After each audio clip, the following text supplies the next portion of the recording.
yourself and to the world you are not turning into your father, but you've done it. Look, you believed in the magic. It happened. Isn't that enough? Annie, it's more than that, okay? I know this is totally nuts, but there's another reason I'm supposed to do it. I feel it. I feel it as strongly as I've ever felt anything in my life. There's a reason. What? Just tell me what it is. I think something's gonna happen to the game. I don't know what, but there's something at Fenway Park, and I gotta be there with Terrence Mann to find it out. Is Fenway the one with the big green wall in left field? Yeah. I dreamt last night you were at Fenway with Terrence Mann. Was I sitting on the first base side? Yes? About halfway up on the aisle? Yeah, you were keeping score and I was eating a hot dog. I had the same dream. I'll help you pack. Welcome to Bay Area Psychology. The September issue of Life magazine featured What Dreams Can Do for You. The article opened this way. Sometime during the night of July 24th, 1895, Sigmund Freud, a prodigious dreamer, had a particularly long and vivid dream. He was hosting a party in a vast banquet hall, and among the guests was one of his patients, who told him she was sicker than he knew. On waking, the 39-year-old neurologist wrote down the dream in meticulous detail. In time, he uncovered the hidden meaning of every last image. After completing his 5,000-word interpretation, Freud believed he had discovered the secret of dreams, desires bubbling up from the unconscious in a symbolic language. Tonight, we will explore this hidden language with our guest, Joan Forrest, marriage and family counselor. Welcome, Joan. Thank you, Mary. I really am pleased to be here. Yeah, thank you for taking the time to join us. Well, we had an opening clip there with a shared dream experience, and then Freud, who took apparently a great deal of time exploring his own dreams. And right. Up came the word the unconscious. And I'm wondering if you could tell us a little bit about what that is. Well, it's very easy to oversimplify and it's hard to explain, but basically the unconscious is all the parts of ourselves that we aren't aware of. And I personally feel that that's infinite. It goes on forever. Okay. We have a very small part of us that's we call the ego. It's like an iceberg. It's just a very small part that penetrates above the surface. And this is the part that includes everything that we consciously know about ourselves, our name, some of the names of our friends, events that have happened in our lives, and so forth. Then underneath that would be the personal unconscious, and this is all the events that have ever happened in our life that we no longer remember. And you can well imagine that if you remembered everything that happened to you, you'd really go crazy. Oh, absolutely. But then there's also a lot of traumatic events in our personal unconscious. Or not necessarily a lot, but there are traumatic events in our unconscious. And these events are the events that will sometimes sneak into our conscious life, into our daily life, and affect us in ways that are embarrassing. I don't know about you, but I know I've said, I wonder why in the world I said that. Absolutely. How in the world did I ever do that? Oh, you know? yeah. And it's usually stuff coming up from the personal unconscious that creates that situation. In fact, that's what's is sometimes known as the Freudian slip. Right, yeah. So really the only reason to get into the personal unconscious is to work through some of those things that are affecting us in ways that we really don't care to have happen for us. There's also the shadow, and I'm very Jungian, as you can probably tell, in our personal unconscious, any part of ourself that we've rejected. Robert Bly talks about the shadow bag, that as we grow up, our parents and our teachers and other adults in our life tell us, no, no, you don't do that, or don't think about that, or those kinds of things, and we shove those things in our shadow bag. But the whole of ourselves is all of these things. And when we reject any part of ourselves, it's going to come up because it is part of ourselves. And in fact, I'm most familiar with this shadow concept in terms of seeing qualities in other people that we can't tolerate. We can't tolerate, right. We see them in other people rather than in ourselves. That's exactly right. But also in the shadow are elements that you know, are very, very positive. For instance, when I grew up, I was heading for college, and it was taboo to take art classes or music classes or things like that. Well, I kept having dreams myself of these two hobos, and they were just having a great time, and they would paint and they would sing, and why are these hobos in my dreams? Well, I believe that everything that appears in our dreams is actually a part of ourselves. So this hobo character was actually a part of me. And soon after that, I started taking watercolor classes, and I found out I had an artist inside that I totally rejected. How about that? And at that point in time, that was part of my shadow. So if you go down even deeper than that, you come to the collective unconscious. And it's the collective unconscious that connects us with everything that's ever happened, everything that's going on now, and everything that ever will happen. I suspect this is the part that psychics draw on when they are able to come up with predictions. It's timeless, it's spaceless, and I know Thomas Merton once said, if you go deep enough within yourself, you'll come out on the world. And this is true. You go deep enough, you get to everything that's ever happened.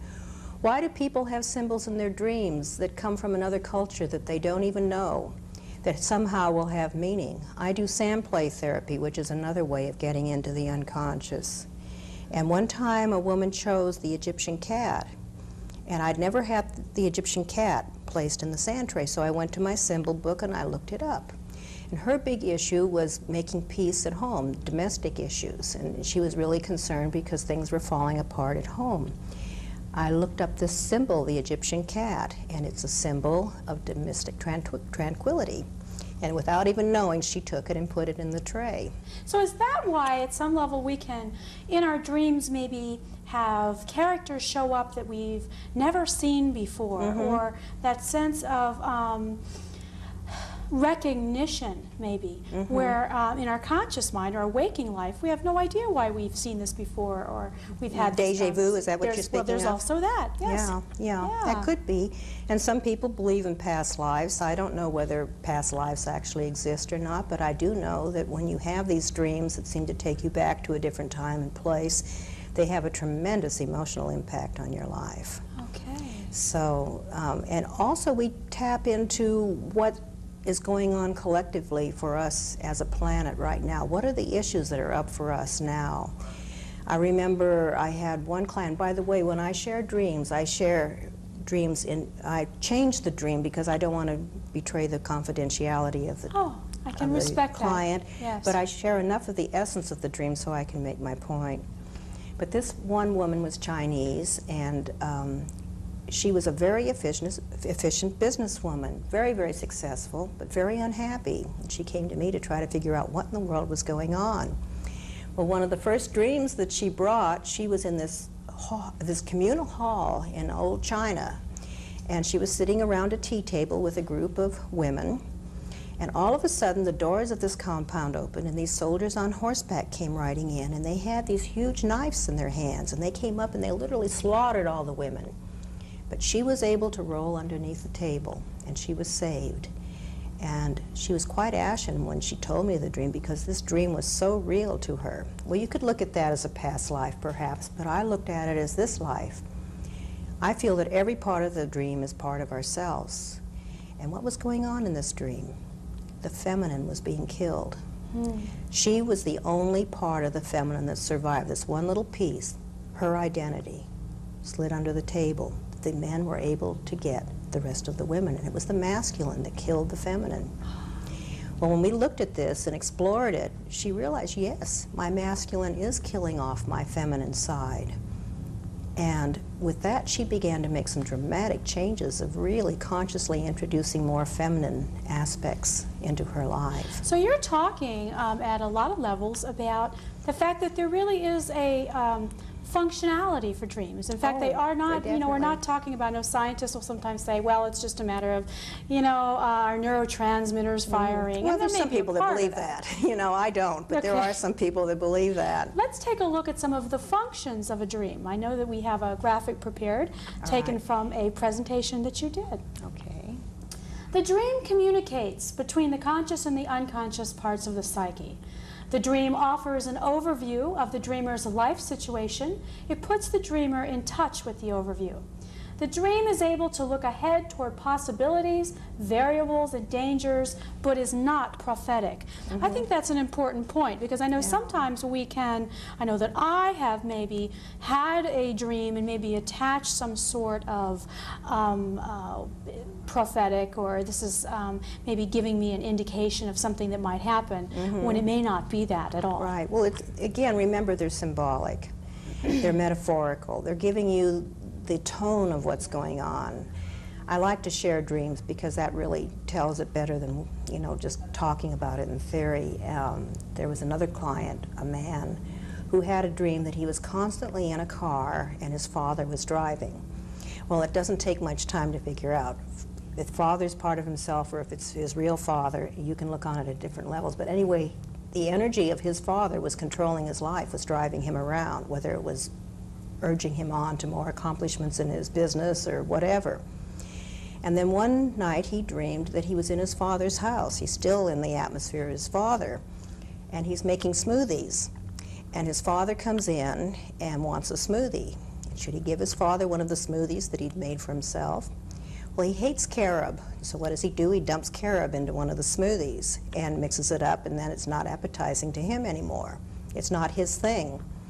And he drinks the other one. And he was very upset that, you know, when we were talking about the dream, why did I do that? Why did I give my father that one smoothie when I really made them both for myself? And I said, well, think back to the car dream. In the car dream, your father was completely in control. He was driving around. This time, you made the smoothie. You decided how much to give your father.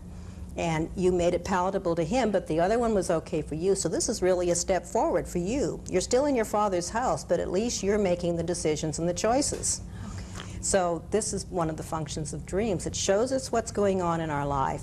It's not prophetic exactly, but it kind of gives us a hint of what's happening, and then we can decide what we want to do about it. And because a dream hits us at such a deep emotional level, it's more than just our head making this decision. It's coming from a very deep place when we decide it's okay to give one smoothie to Dad, but not both. So we're talking about accessing some important information, actually. This is just another language for us to become more familiar with. We're going to take a brief break. Okay. When we return, we'll listen in on a recent dream that a man chose to share with me. Stay tuned.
Tell me, have you had any interesting dreams lately? Well, as a matter of fact, I have. I had a dream a couple nights ago